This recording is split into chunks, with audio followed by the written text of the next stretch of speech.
आज हमारे यहाँ पर प्रवासी मजदूर मिलन सम्मेलन का जो कार्यक्रम आयोजित हो रहा है, उसमें उपस्थित हमारे पूरे भील प्रदेश के तमाम मेरे मजदूर भाइयों को मेरी पूरी बागीधारा विधानसभा की जनता की तरफ से बहुत बहुत धन्यवाद जोहार अर्पित करता हूं।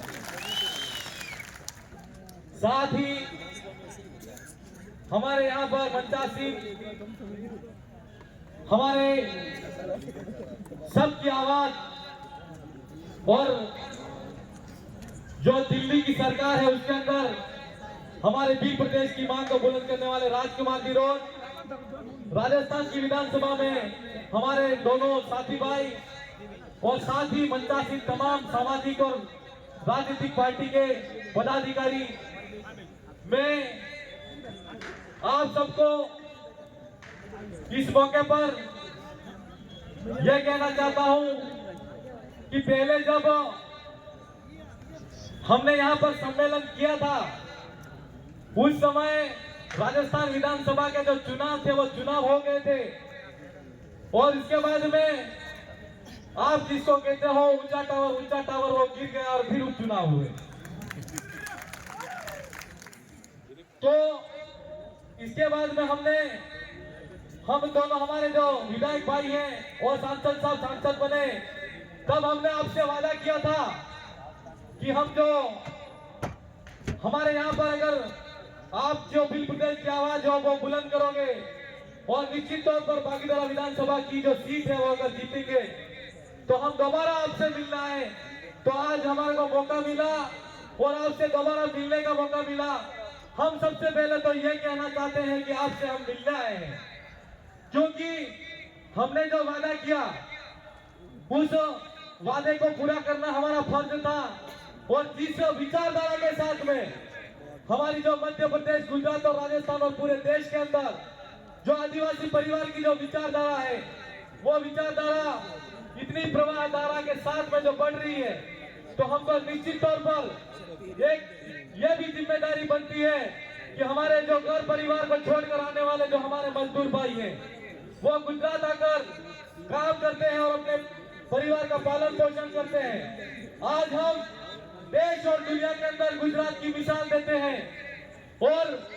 भारत के जो बड़ा प्रधान यहाँ के गुजरात के हैं, वो भी अगर राजस्थान की बात हो, चाहे गुजरात की बात हो और पूरे देश की बात हो और विदेश के अंदर भी जाते हैं, तो बड़े ही गर्व के साथ में गुजरात का नाम लेते हैं। लेकिन मैं इस मौके पर गुजरात की सरकार को भी कहना चाहता हूँ कि आज गुजरात मॉडल के रूप में काम किया जा रहा है, तो नाम भी लिया जा रहा है, लेकिन पूरे देश के अंदर अगर गुजरात का नाम है तो राजस्थान के मेरे मजदूर भाइयों का हाथ इसमें महत्वपूर्ण है। गुजरात के बड़ा प्रधान और हमारे देश के बड़ा प्रधान, हम उनको कहना चाहते हैं कि आज मजदूर हमारे राजस्थान का भाई है, अगर उसकी कोई काम करते हुए मौत हो जाती है तो यहाँ की सरकार ना उसकी पैरवी करती है और ना ही जो टेंडर वाले जो भाई हैं, ठेकेदार हैं, वो भी इसके बारे में कोई ध्यान नहीं देते और हमारे वहां पर आम जन को लाया जाता है और उसके परिवार को कोई उसका पैसा नहीं मिलता है। तो हम इस मौके पर यहाँ का जो हमारा सम्मेलन है उसके माध्यम से सरकार से मांग करना चाहते हैं कि हमारे किसी भाई के साथ में अगर ऐसा कोई हादसा होता है तो आप जो गुजरात की सरकार है वो उसके लिए विशेष प्रावधान करके हमारे भाई को मुआवजा देने का काम करे और हमारा जो भाई जिसके परिवार के अंदर मृत्यु हो जाती है या किसी की मृत्यु होने के बाद में उसको वहां ले जाया जाता है तो उसके परिवार को पैसा मिलना चाहिए कि नहीं मिलना चाहिए। और अगर ठेकेदार है वो भी अगर ऐसा काम सही नहीं करता है तो हमारा कानून भी यह कहता है कि विशेष रूप से मजदूर के साथ में जो ठेकेदार होता है वो ठेका कर्मी तो होता है। लेकिन मैं इस मौके पर आपको भी कहना चाहता हूँ कि सरकार के माध्यम से हो या ठेकेदार अपने आप जहाँ पर काम करते हो उसको ट्रेड यूनियन के माध्यम से आपका संगठन बनाओ और अपना अलग से कार्ड बनाओ। उसको विशेष रूप से हमारा जो श्रमिक कार्ड बनता है और बीमा भी होता है, अगर आपके साथ में कोई भी होता है तो उसके जो सरकारी जो फायदे हैं वो भी आपको मिलेंगे, और ठेकेदार के द्वारा जो आपको लाभ से वंचित किया जाता है तो ठेकेदार भी उसके लिए कानूनी रूप से बाध्य होगा। आप सब की जिम्मेदारी है कि कोई भी काम करते हो तो वहां पर किसी की अगर यहाँ पर मृत्यु हो जाती है, और चाहे हमारे राजस्थान के अंदर डूंगरपुर और बांसवाड़ा का कोई मजदूर भाई है तो अगर उसको मुआवजा नहीं मिलता है तो आप सबकी जिम्मेदारी बनती है कि आप जिस तरीके से आप यहाँ पर इकट्ठा हुए हो वो इकट्ठा रूप आपके साथ में कोई अत्याचार शोषण होता है तो उसका संगठित रूप से लड़ने की आपको जरूरत है। क्यों? कि आप जब तक संगठित होकर नहीं लड़ोगे तो आपके साथ में कोई न्याय नहीं होगा। और अभी अभी हम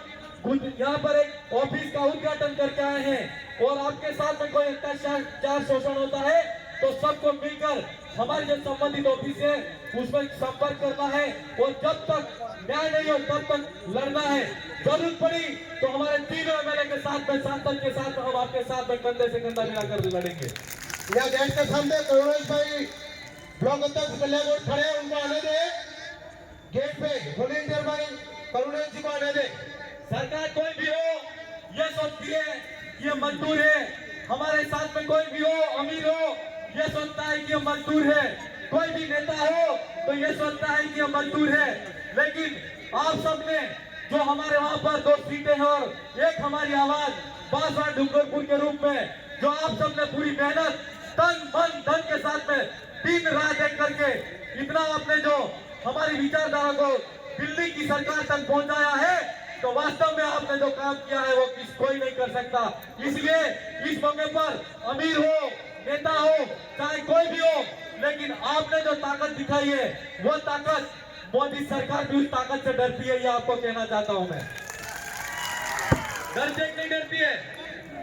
और इस मौके पर आपको ये भी ध्यान लेना है कि आप कोई ये कहते हैं कि मजदूर है, लेकिन मैं आपसे कहना चाहता हूं कि मेरे भाइयों तथा बहनों, आप मजदूर नहीं हो, आप इतने मजबूत हो कि आपने हमारी जो विचारधारा है उसको राजस्थान की विधानसभा के अंदर 3 विधायक और साथ में दिल्ली में एक सांसद, और अगली आपकी बारी है हमारी जो ये जो सलूमत सीट है और 84 जो सीट है, मैं आपसे वादा करना चाहता हूं और तमाम मंच के हमारे पदाधिकारी उनकी तरफ से भी मैं कहना चाहता हूं कि हम लोग, आपने अगर एक बार फिर से राजस्थान की विधानसभा में 84 की सीट है उसको जिता दिया, सलूमत की सीट को जिता दिया, तो हम आपसे फिर से मिलने में आएंगे, ये मैं आपसे कहना चाहता हूं। आप सबसे ताकतवर हो। आज आपने जो ऊंचे हमारे राजनेता हैं, अमीर लोग हैं, उनको भी आपने बता दिया कि मजदूर होता है, वो किसी के आगे झुकता नहीं है, और जब कभी अपने हक की बात आती है तो कोई भी अमीर हो उसके सामने सीना ठोक के लड़ने की ताकत मजदूर के अंदर होती है। इसलिए आप अपने आप को मजदूर करके वो जो कहते हैं वो मजदूर मत मानना, लेकिन अपनी जो कड़ी है, कड़िया काम क्यों करके आपने यहाँ पर लिखा है, लेकिन अपनी जो कड़ी है आपने गुजरात से लगाकर हमारी जो भागीरथी विधानसभा सीट है, साथ ही हमारी जो 84 जो सीट है उसके अंदर आपको कड़ी के रूप में मिलाना है, और साथ आपको सलूमत के अंदर भी वो कड़ी मिला देनी है, और कड़ी के रूप में राजस्थान की सरकार और सदन के अंदर हमारी दोनों सीट को जिताने की जिम्मेदारी आप सबकी है, ये मैं कहना चाहता हूँ। हमारे कई वक्ता हैं और उन वक्तागणों को भी आपको सुनना है, लेकिन इस मौके पर मैं अंतिम रूप से आपको 2-3 नारे जयकारों के साथ में लगाना और मैं मेरी बात को विराम दूंगा। जय जोहार का नारा है, एक तीर एक कमान। धन्यवाद। जोहार, जय आदिवासी, जय संविधान।